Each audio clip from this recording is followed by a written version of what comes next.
மாவட்டம் ஆண்டிப்பட்டி அருகே அமைந்துள்ள மேகமலை அருவியில் சுற்றுலா பயணிகள் குளிப்பதற்கு வனத்துறை 6 நாட்களுக்குப் பிறகு இன்று முதல் அனுமதி வழங்கியுள்ளது.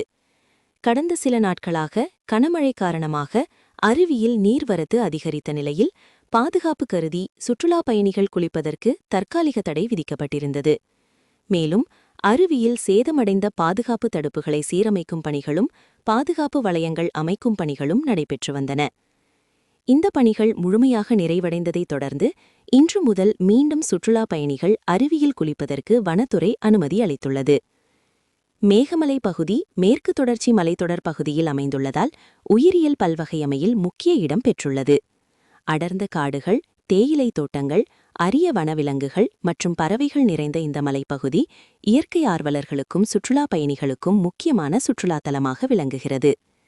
தேனி மாவட்டம் முழுவதும் மேற்கு தொடர்ச்சி மலைத்தொடரின் தாக்கம் அதிகமாக இருப்பதால் ஆண்டுதோறும் பருவமழை காலங்களில் அருவிகள் களைகட்டுவது வழக்கம். குறிப்பாக ஆண்டிப்பட்டி அருகே உள்ள ஆண்டிப்பட்டி பகுதிகளிலிருந்து மேகமலைக்கு செல்லும் சாலை வழியாக ஏராளமான சுற்றுலா பயணிகள் வந்து செல்கின்றனர்.